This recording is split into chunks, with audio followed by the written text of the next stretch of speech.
Hello second year. अब देखो example first, कौन सा केस डिस्कस कर रहे थे हम अभी?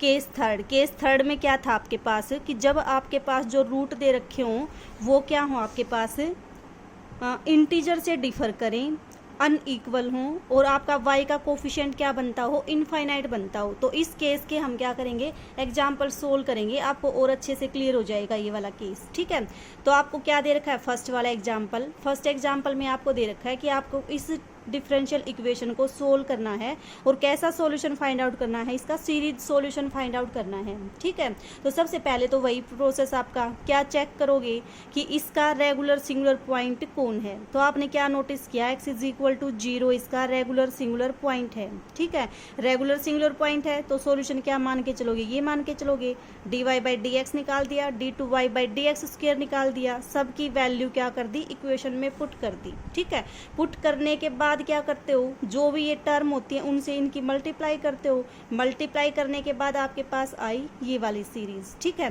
फिर क्या करते हो, शिफ्टिंग ऑफ इंडेक्स करते हो। तो देखो कैसे करोगे शिफ्टिंग ऑफ इंडेक्स, इसमें m प्लस आर, इसमें m प्लस आर, इसमें m प्लस आर। तो जो आपके पास ये m प्लस आर प्लस 2 है, इसको किस में चेंज कर दो, आप m प्लस आर में चेंज कर दो। शिफ्टिंग ऑफ इंडेक्स आपको बता रखा है, आराम से हो जाएगा शिफ्टिंग ऑफ इंडेक्स वाला कंसेप्ट। ठीक है, तो जब आप शिफ्टिंग कर दोगे इसकी तो आपके पास ये दो टर्म आ जाएंगी, m प्लस आर की टर्म को आपने एक साथ कलेक्ट कर लिया, इसका इंडेक्स शिफ्ट कर दिया। ठीक है, अब देखो जब इंडेक्स शिफ्ट करोगे तो जो ये समेशन चलेगा, कहाँ से चलेगा, आपके पास r इज इक्वल टू 2 से।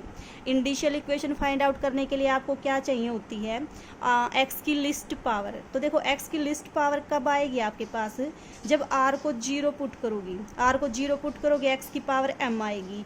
ये समेशन आपका r इज इक्वल टू 2 से स्टार्ट है, तो यहाँ तो x की पावर m प्लस 2r आएगी। तो इसका मतलब लिस्ट पावर कौन देगा, आपका ये वाला समेशन देगा। ठीक है, तो इसको आप r इज इक्वल टू 2 तक ओपन करो, इस वाले समेशन को। पहले r की वैल्यू 0 पुट करो, फिर r की वैल्यू 1 पुट करो, फिर r की वैल्यू जब 2 पुट करोगे तो आपके पास क्या आ जाएगा, कंबाइन कर दिया आपने इस समेशन को। ठीक है, तो आपके पास आएगी ये वाली इक्वेशन।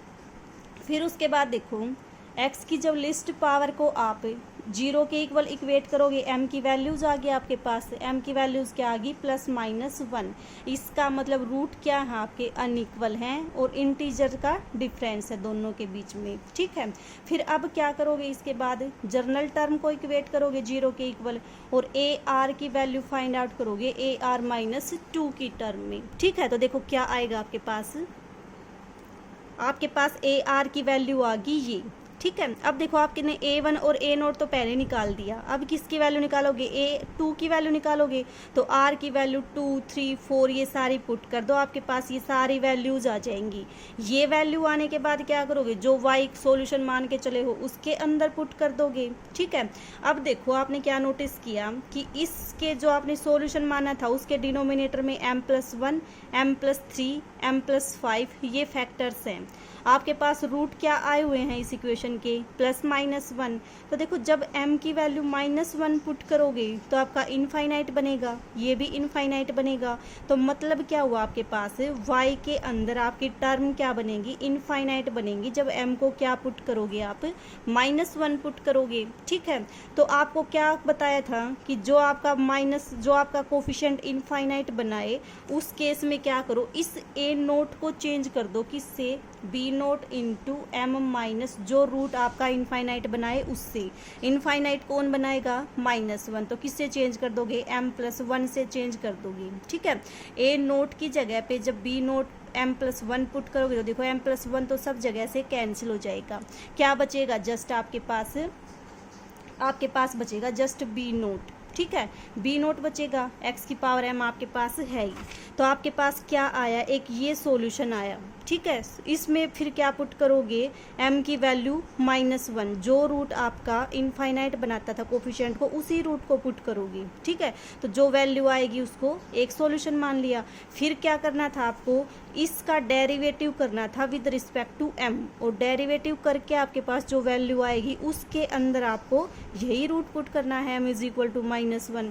तो क्या किया आपने, उसका डेरिवेटिव किया और m की वैल्यू -1 पुट कर दी। तो इस तरह से आपके पास दूसरा सॉल्यूशन आएगा। ठीक है, तो अब आपके पास क्या आ गया, ये दूसरा सॉल्यूशन आ जाएगा। तो आपके पास y क्या बनेगा, इस सॉल्यूशन का और इस सॉल्यूशन का दोनों का कॉम्बिनेशन बन जाएगा। ठीक है, अब देखो m is equal to m1 means आपका जो रूट इनफाइनाइट नहीं बनाता था, जब उसकी वैल्यू आप पुट करोगे तो ये जो सॉल्यूशन आएगा वो इस सॉल्यूशन का ही कांस्टेंट मल्टीपल आएगा। इसलिए इस केस को हम क्या कर देंगे, रिजेक्ट कर देंगे, कोई इंडिपेंडेंट सॉल्यूशन आपका नहीं आएगा यहाँ से। ठीक है, और वैसे भी आपने अगर किया हो अब तक वेक्टर स्पेस वगैरह, तो उसमें क्या होता था आपके पास कि अगर आपके पास 2 डिग्री की कोई पॉलिनोमियल है तो उसके 2 इंडिपेंडेंट सॉल्यूशन एग्जिस्ट करेंगे। ठीक है, तो आपके पास 2 सॉल्यूशन आ ही जाएंगे, ये Vux और Vx। तो इसलिए इस केस को हम स्किप कर देंगे, आपके पास ये दोनों सॉल्यूशन आ जाएंगे। तो जो इस टाइप के केस के क्वेश्चंस हैं उनको आप बिल्कुल सेम इसी प्रोसेस में फॉलो करोगे। क्या प्रोसेस था आपके पास कि जो कोफिशिएंट आपका इनफाइनाइट बनाता था उसमें आप क्या करोगे, सॉल्यूशन की जगह पे b0 इंटू m-m2 पुट कर दोगी। ठीक है, और मल्टीप्लाई करने के बाद इस फैक्टर से जो वैल्यू आएगी उसमें m2 पुट कर दो, फिर क्या करो, उस सॉल्यूशन का डेरिवेटिव कर दो विद रिस्पेक्ट टू m, और फिर वापस से m2 पुट कर दो, तो आपके पास क्या आ जाएगा, दूसरा सॉल्यूशन आ जाएगा। ठीक है, तो ये था आपके पास केस नंबर 3।